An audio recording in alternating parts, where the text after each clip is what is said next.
Welcome to our channel. Today we how to enable Descript remove filler words for cleaner voiceovers. Easy tutorial step by step clearly.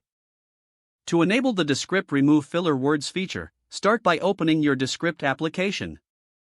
Once the app is launched, locate the project you want to edit or create a new project. Import your audio or video file into the project timeline. After the file is imported, Descript will automatically transcribe the audio. Once transcription is complete, you will see the text displayed on the left side of the screen. Now, navigate to the toolbar at the top of the interface. Click on the Edit option in the toolbar. From the drop-down menu, select Remove Filler Words. A dialog box will appear with options concerning filler words.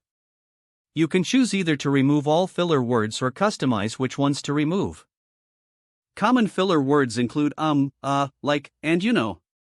Once you've made your selection, click on the Remove button to proceed.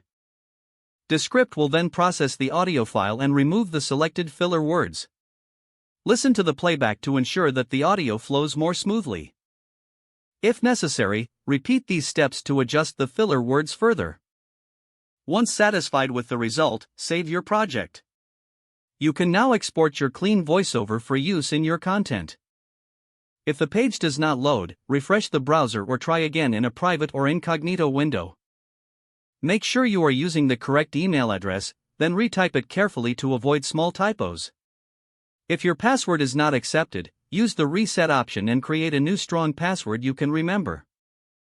Check your spam folder for verification or security emails, then complete any requested confirmation steps.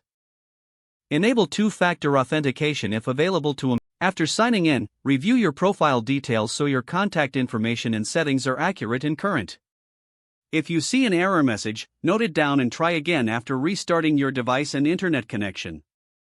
Log out when you finish, especially on shared devices, to keep your account and payment information secure. If the page does not load, refresh the browser or try again in a private or incognito window. Make sure you are using the correct email address, then retype it carefully to avoid small typos. If your password is not accepted, use the reset option and create a new strong password you can remember. Check your spam folder for verification or security emails, then complete any requested confirmation steps. Don't forget to like this video and subscribe to our channel for more step-by-step tech guides.